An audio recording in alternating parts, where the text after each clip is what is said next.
ब्रह्मांड के अंदर अनगिनत तारे हैं जिसके अंदर बहुत सी लाइफ विकसित होती है और फिर मिट जाती है। लेकिन इस दुनिया में एक ऐसी जगह भी है जो मार्शल एनर्जी से भरी हुई है। तभी हमें उसी दुनिया में शाओयान नाम के इंसान को दिखाते हैं। वही हमें ये सारी बातें बता रहा होता है। वो बताता है उसकी दुनिया में बहुत बड़े बड़े पहाड़, जादुई पेड़ पौधे और भी ऐसी बहुत सी यूनिक चीजें हैं। साथ ही वो बताता है कि इस दुनिया पे वो ही राज कर सकता है जिसके पास में सबसे हाई लेवल की डाउ एनर्जी होगी। इस दुनिया में सब लोग अपनी डाउ की एनर्जी को हाई लेवल का बनाने के लिए कोशिश करते रहते हैं। शाओयान बताता है कि वो अपनी दाव की एनर्जी को यूज नहीं कर पाता है। किसी कारण से उसने अपनी दाव की एनर्जी खो दी। तभी हमें शाओयान का बचपना दिखाते हैं। शाओयान शाओ क्लैन के मास्टर का सबसे छोटा बेटा है। वो बचपन से ही बहुत पावरफुल था। सब लोग उसकी तारीफ ही करते थे क्योंकि उसकी दाव की एनर्जी बहुत ही ज्यादा पावरफुल थी। शाओ क्लैन से होने की वजह से शाओयान फायर को बहुत आसानी से कंट्रोल कर सकता था। बचपन में जब शाओयान अपने दोनों भाइयों के साथ में शिकार पे जाता था तो अक्सर वो अपनी एनर्जी यूज करता रहता था और सबको हैरान करता रहता था। शाओ क्लैन ने एक लड़की को अडॉप्ट किया था जिसका नाम जी चैंग था। वो शाओयान की बहुत अच्छी दोस्त बन जाती है। एक दिन शाओयान अपनी शक्ति से चींटियों का घर जला रहा होता है। तभी उसकी मॉम वहाँ आ जाती है और उससे डांटते हुए कहती है, अपनी शक्ति का इस्तेमाल कभी भी कमजोरों को चोट पहुँचाने के लिए नहीं करना। तुम्हें किसी और की जिंदगी से खेलने का कोई हक नहीं है। शाओयान अपनी इस गलती को एक्सेप्ट कर लेता है और अपनी मॉम से माफी मांगता है। तभी वहाँ पर कुछ लोग आ जाते हैं जो कि उसकी मॉम के दुश्मन थे। तो उसकी मॉम शाओयान को अपनी एक रिंग पहनाती है और उसके बाद में एक जगह पर छिपा देती है और उसके बाद में उसकी मॉम उन लोगों से लड़ने लगती है। अपनी मॉम को खतरे में देखकर शाओयान बाहर आ जाता है और अपनी शक्तियों से उनकी मदद करने की कोशिश करता है। लेकिन इस बार उसकी शक्ति काम ही नहीं करती है। तभी उनमें से एक आदमी उसे उठाकर दूर फेंक देता है और वो अपनी पावर से उसे मारने ही वाला होता है कि उसकी मॉम वहाँ आ जाती है और उसे बचा लेती है। जब शाओयान की मॉम उसे उठा रही होती है तो उनमें से एक आदमी तलवार से उसकी मॉम पे अटैक कर देता है। फिर वो उसकी मॉम के पास आकर कहता है, तुम्हारा बेटा तो किसी काम का नहीं है और जल्दी वो चीज मेरे हवाले कर दो। दरअसल में वो आदमी शाओयान की मॉम से किसी चीज को छीनने के लिए आया था जिस शक्ति से वो दुनिया पे राज कर सकता था। लेकिन शाओयान की मॉम उस आदमी से कहती है, मैंने उस चीज को अब से बहुत समय पहले ही तोड़ दिया था, अब मेरे पास में वो चीज नहीं है। तभी उनमें से ही एक आदमी शाओयान की मॉम की आंखें छीन लेता है और फिर वो आदमी उसकी मॉम की लगी हुई तलवार को और अंदर कर देता है और उसके बाद में वो लोग वहाँ से चले जाते हैं। तभी शाओयान भागकर अपनी मॉम के पास आता है तो उसकी मॉम अपनी आखिरी सांसें ले रही होती हैं और उससे कहती हैं, जो रिंग मैंने तुम्हें दी है उसे अपने हाथ से कभी भी मत निकालना, और ये कहकर वहीं मर जाती हैं। इसके बाद हमें कई साल बाद का सीन दिखाया जाता है जहाँ शाओयान बड़ा हो चुका था। लेकिन उस दिन के बाद से शाओयान अपनी दाव शक्ति को कभी भी यूज नहीं कर पाया था और इसी वजह से वो हमेशा परेशान रहता था। उसकी अपने भाइयों से भी लड़ाई होती रहती थी लेकिन जी चैंग उसकी अभी भी अच्छी दोस्त थी। इसके बाद हमें दिखाते हैं शाओयान के दोनों भाई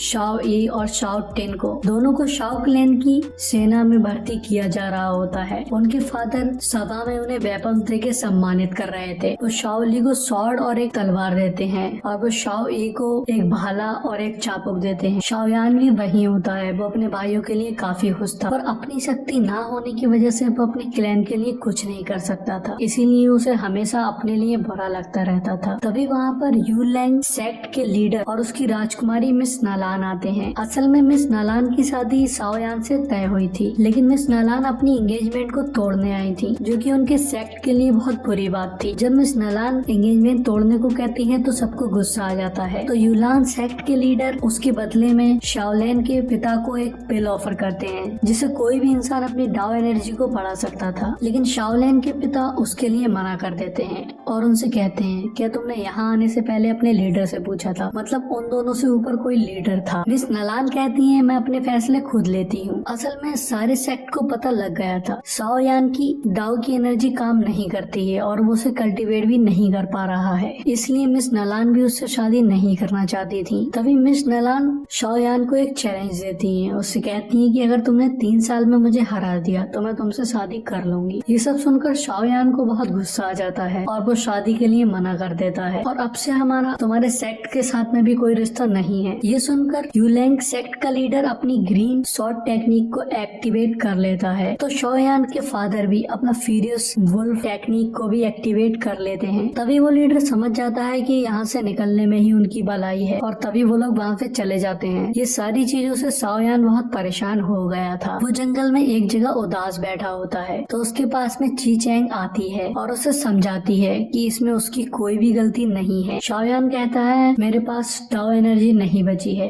मैं इस क्लैन में रहने के लायक नहीं हूँ। तो ची चैंग उसे समझाती है कि तुम हिम्मत मत हारो और अपनी कल्टीवेशन पर फोकस करते रहो, तुम्हें अपनी डाओ एनर्जी वापस मिल जाएगी। तभी ची चैंग शाओयान से कहती है, तुम अपनी डाओ की एनर्जी को इस घास पर यूज करो। तो शाओयान ऐसा ही करने की कोशिश करता है। तभी ची चैंग चुपके से अपनी एनर्जी से उस घास को जला देती है, लेकिन शाओयान को ये लगता है कि उसकी एनर्जी काम कर गई, उसकी दाव एनर्जी वापस आ गई, जिससे वो बहुत ज्यादा खुश हो जाता है। तभी ची चैंग उससे कहती है, हम जुनान एकेडमी चलते हैं, वहाँ पर तुम अपनी एनर्जी कल्टीवेशन की प्रैक्टिस कर अपनी शक्तियों को वापस ला सकते हो। शाओयान भी ये मान जाता है और वो दोनों ही एकेडमी में पहुँच जाते हैं। तभी वहाँ पर शाओयान के फादर आ जाते हैं और उसे खींच कर वहाँ से ले जाते हैं, और फिर वो शाओयान पे बहुत गुस्सा होते हैं और कहते हैं, तुम्हारी मॉम ने तुम्हें बचाने के लिए अपनी जान दे दी थी और तुम शक्ति के ही पीछे पड़े हुए हो। तो शाओयान भी उन पर गुस्सा होकर कहता है, हाँ मुझे अपनी शक्तियाँ वापस चाहिए, जिससे मैं उन लोगों को मार सकूं जिसने मेरी मॉम को मारा था। ये सुनकर उसके फादर काफी गुस्से में आ जाते हैं और उसके एक थप्पड़ मार देते हैं और कहते हैं, अगर तुम्हारी मॉम जिंदा होती तो वो देखकर बहुत परेशान होती। इसके बाद में वो वहाँ से चले जाते हैं। शाओयान इन सब बातों से परेशान होकर सुसाइड करने का फैसला करता है और फिर वो एक पहाड़ की चोटी पर पहुंच जाता है। तभी उसे एक आवाज सुनाई देती है जो उसे कह रही होती है, क्या तुम सच में मरने वाले हो लड़के? शाओयान डर कर इधर उधर देखने लगता है, लेकिन उसे वहाँ कोई भी नहीं दिख रहा होता है। तभी उसे पता लगता है आवाज उस रिंग से आ रही थी जिस रिंग को उसकी मॉम ने उसे दिया था। शाओयान डर कर उस रिंग को उतार कर फेंक देता है और जैसे ही उसके हाथ से वो रिंग निकलती है, वो अपनी दाव की पावर को फील कर पाता है। तब उसे पता चलता है कि उसकी रिंग उसकी कल्टीवेशन में रुकावट ला रही थी और उसकी सारी दाव की एनर्जी को एब्जॉर्ब कर रही थी। तभी वो रिंग वापस उसके पास आ जाती है। तभी उसमें से मास्टर याओ चिन की स्पिरिट बाहर निकलती है, जो कि शाओयान की मॉम के मास्टर थे।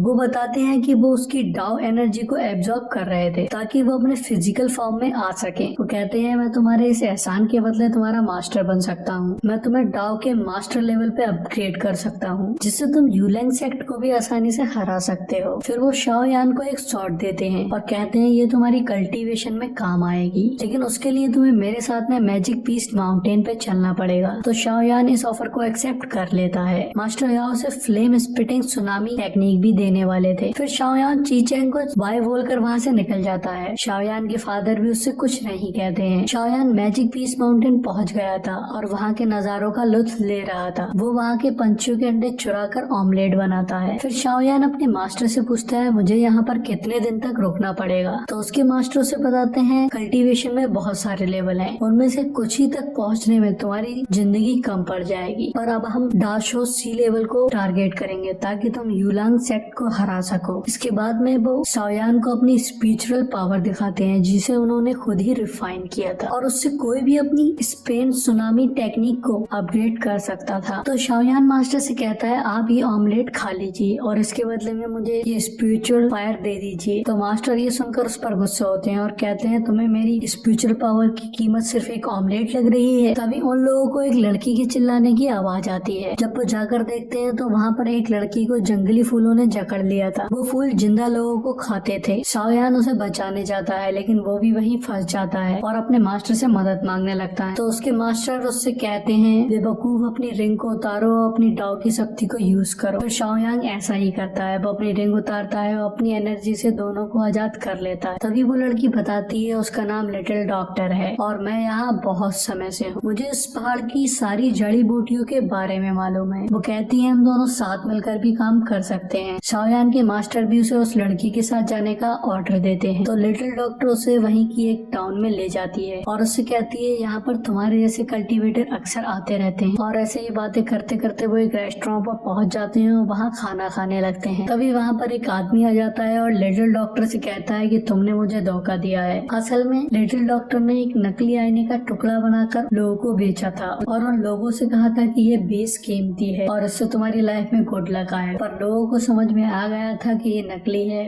लिटिल डॉक्टर ने उन्हें बेवकूफ बनाया है, इसीलिए वो सारे लोग उसके पीछे पड़ गए थे। तो इसलिए शाओयान और लिटिल डॉक्टर को वहाँ से भागना पड़ जाता है। उस सिटी के लीडर के बेटे मैंगली को भी यही आईना किसी ने दिखाया था, पर वो जानता था ये नकली है और उसे असली आईना चाहिए था क्योंकि उसके पीछे खजाने का नक्शा बना हुआ था। वो उस नकली आईने को देखकर समझ गया था जिस किसी ने भी ये आईना बनाया है या उसने असली आईना जरूर देखा होगा। इधर वो लोग भागते भागते वुल्फ क्लेन की मेन बिल्डिंग में घुस जाते हैं और वहाँ उनके पीछे आने की हिम्मत कोई भी नहीं कर पाता है, पर वुल्फ क्लेन के सिपाही उन्हें पकड़ लेते हैं और वो आदमी जिससे मैंगली पूछताछ कर रहा था वो आदमी बता देता है कि इसी लड़की ने उसे वो आईना बेचा था। मैंगली उससे असली टुकड़ा मांगता है, लेकिन लिटिल डॉक्टर चालाकी से वहाँ से भाग जाती है, लेकिन शाओयान वहाँ फंस जाता है। लेकिन उसी टाइम पर मास्टर अपनी शक्तियों से वहाँ का टाइम रोक देते हैं और शाओयान को भागने का मौका मिल जाता है और वो लिटिल डॉक्टर को भी रास्ते से उठाकर बहुत तेजी से भाग जाता है। तो शाओयान मास्टर से कहता है, वैसे मास्टर आप मेरे साथ हैं तो मुझे कल्टीवेशन की जरूरत ही नहीं। तो उस पर मास्टर कहते हैं, मेरी शक्तियाँ ज्यादा नहीं बची हैं, तुम्हें ये सब सीख कर अकेले रहना सीखना होगा। तभी शाओयान एक गुफा के अंदर आ जाता है जहाँ लिटिल डॉक्टर खाना बना रही थी। वो शाओयान को बताती है कि उसके पापा जानवरों के डॉक्टर थे और माँ इंसानों की डॉक्टर थी। हमेशा से चाहते थे लिटिल डॉक्टर एक एल्केमिस्ट बने जो कि लोगों की डाउ एनर्जी बढ़ाने के लिए पिल्स बना सके, लेकिन उसके पेरेंट्स अब इस दुनिया में नहीं। लेकिन मरने से पहले उसके पेरेंट्स ने उसे उस खजाने तक पहुंचने का नक्शा दिया था जिससे वो एक एल्केमिस्ट बन सकती है। फिर वो शाओयान को एक सूप पिलाती है और उसे पीने के बाद में शाओयान बेहोश हो जाता है। ये सब एक्चुअल में लिटिल डॉक्टर का प्लान था। वो उस खजाने को अकेले ही रखना चाहती थी, तो शाओयान से पीछा छुड़ाने के लिए उसे उसने नशा दिया था। लेकिन शाओयान बेहोशी का नाटक कर रहा था। वो उसका पीछा करने लगता है और ट्रेजर तक पहुंच जाता है। उसके बाद में वो दोनों अंदर जाते हैं। वो जगह एक बहुत ही खतरनाक खंडर की तरह थी, पर जैसे तैसे वो दोनों एक फूल के पास में पहुंच जाते हैं। लिटिल डॉक्टर अभी भी उस फूल को अकेले ही लेना चाहती थी। वो शाओयान से कहती है बस ये एक मामूली पौधा है, पर शाओयान उसकी बातों में नहीं आता है। तभी अचानक से लिटिल डॉक्टर उस फूल को उखाड़ देती है तो उनके पैरों के नीचे की जमीन हटने लगती है, इसलिए वो उस फूल को वापस लगा देती है। तभी वहाँ पर वुल्फ क्लेन का मैंगली आ जाता है। वो उन दोनों से कहता है, चुपचाप ये फूल मुझे दे दो, नहीं तो मैं तुम्हें मार दूंगा। उन दोनों के पास में कोई भी रास्ता नहीं बचा था, इसलिए शाओयान उस फूल को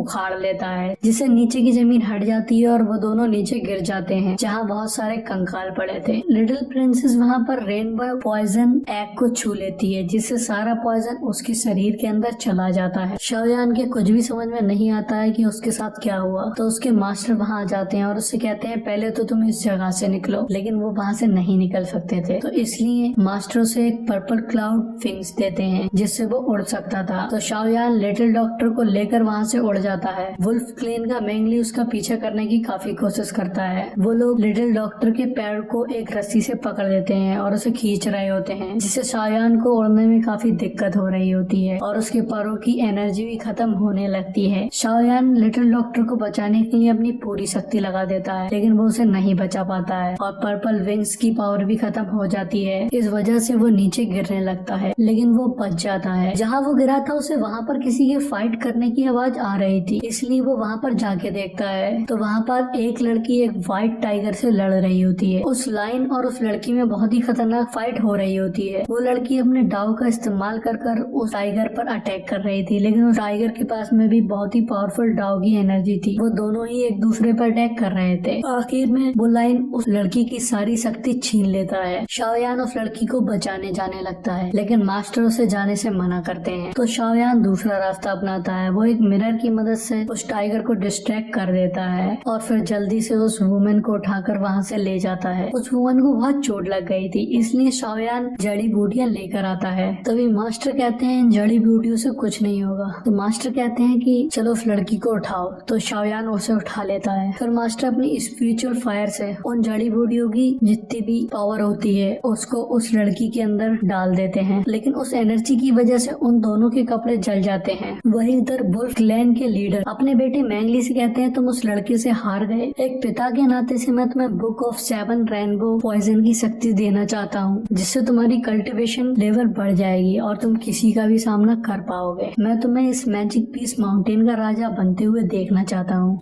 फिर वो कहते हैं मुझे इस बार कोई भी बेवकूफी नहीं चाहिए। वो कहते हैं हमारे पास कोई भी रास्ता नहीं है, इस लड़की के अंदर ही वो पॉइजन है, तो हम इसलिए इसी के ब्लड से वो पिल बनाएंगे। उस प्रोसेस में हमें 100 सोल और 1000 स्पिरिट की जरूरत पड़ेगी। इसके बाद में हमें शाओयान को दिखाते हैं जो कि सोया हुआ था और वो वुमेन उसे मारने लगती है क्योंकि उसे लग रहा था कि कि शाओयान ने उसके साथ में कुछ गलत किया है क्योंकि उन दोनों के कपड़े नहीं थे। लेकिन शाओयान उसे शांत कराता है और उसे समझाता है ये सब स्पिरिचुअल पावर की वजह से हुआ है और उसी वजह से उस लड़की की जान बच पाई। इसके बाद में शाओयान वहाँ से जाने लगता है, लेकिन वो लड़की उसे रोक लेती है और उससे कहती है तुम एक कमजोर लड़की को ऐसे बीच जंगल में छोड़ के जा रहे हो। शाओयान कहता है मुझे अपनी दोस्त लिटिल डॉक्टर को वुल्फ क्लैन के लीडर से बचाना है। तो वुमेन शाओयान से बोलती है कि मेरी सारी पावर उस व्हाइट लॉयन ने छीन ली है, तुम मुझे मेरी पावर वापस दिलाने में मदद करो, मैं तुम्हारी मदद तुम्हारे दोस्त को छुड़ाने में करूंगी। तो शाओयान इसके लिए राजी हो जाता है। तभी वो दोनों एक जंगली पिग को पकड़ते हैं। तभी वो लोग उस पिग को व्हाइट लाइन के सामने डाल देते हैं। व्हाइट लाइन उस पिग को खाकर सो जाता है। तभी शाओयान गुफा के अंदर जाता है और वो वुमेन बाहर पहरा देती है। शाओयान अंदर देखता है उस लाइन के 2 बच्चे भी थे। वो वहाँ पर अंदर पर्पल क्रिस्टल ढूंढ रहे होते हैं जो कि उन्हें मिल जाते हैं और साथ ही वहाँ पर उन्हें एक पर्पल लिक्विड भी मिलता है। तो उसके मास्टर कहते हैं ये काफी बेशकीमती है, इसे इन बोतलों में भर लो। वो उसे कुछ बोतल देते हैं जिनमें वो भर लेता है, लेकिन वहाँ पर कुछ लिक्विड रह जा रहा होता है तो इसलिए शाओयान उस लिक्विड को पी लेता है। तो मास्टर कहते हैं तुम्हें इसे अभी नहीं पीना था। और इधर गुफा के बाहर उस लाइन के बच्चे आ जाते हैं और उसे नींद से उठा देते हैं। तो वुमेन देखती है शाओयान बाहर आ रहा है तो इसलिए वो उस लाइन को डिस्ट्रैक्ट करने के लिए एक पत्थर उसकी तरफ फेंक के मारती है। तो व्हाइट लाइन भी उस पर अटैक करते हुए उसके पीछे आता है, लेकिन किसी तरह वो बच रही होती है। लेकिन तभी सही टाइम पर शाओयान आकर उसे वो क्रिस्टल दे देता है जिससे उसकी शक्तियाँ वापस आ जाती हैं। इस बार वो एक ही अटैक में व्हाइट लाइन को घायल कर देती है। तभी वो उसे जान से मारने जा रही होती है, लेकिन उस लाइन के बच्चे उसके सामने आ जाते हैं, उसे रोकने की कोशिश करते हैं। तो वो वुमेन उन्हें भी मारने जा रही होती है, लेकिन शाओयान उसे रोक लेता है। कि तभी शाओयान उस पर्पल लिक्विड की उल्टी कर वही बेहोश हो जाता है। वो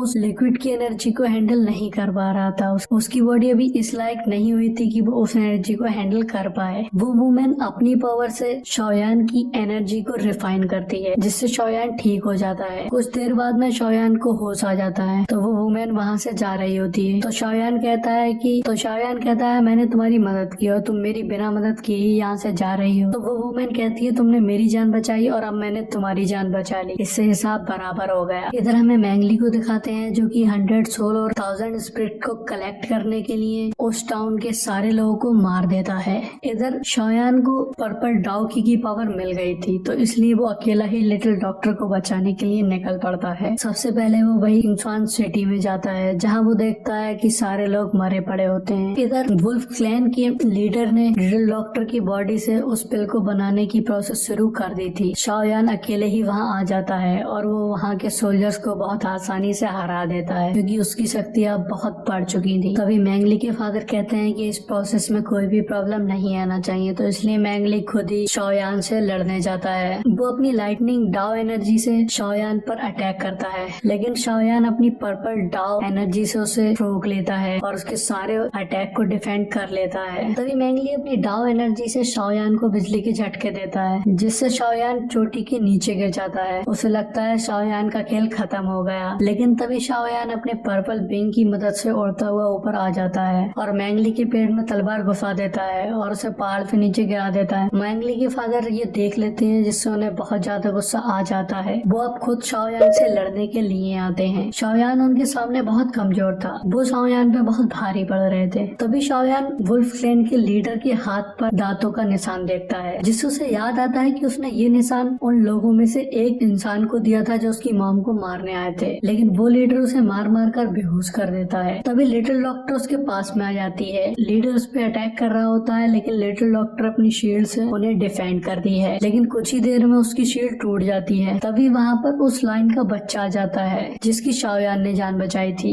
तो वो वुल्फ क्लैन के लीडर का ध्यान भटकाने लगता है। तो लिटिल डॉक्टर शाओयान को जगाने की कोशिश कर रही होती है, लेकिन वो उठ ही नहीं रहा था। इधर सपने में वो अपनी मॉम को देख रहा था कि तभी उसकी आँख खुल जाती है और तभी उसकी स्पिटिंग सुनामी टेक्निक एक्टिवेट हो जाती है। हालांकि उसने वो अभी तक नहीं सीखी थी, लेकिन उसे अपने आप पे पूरा भरोसा था और वो बहुत ही गुस्से में था। तभी वो उस टेक्निक से कुछ बार करता है जिससे वुल्फ क्लैन का लीडर वहीं मर जाता है। तभी हमें उस इंसान को दिखाते हैं जिसने शाओयान की मॉम को मारा था। वो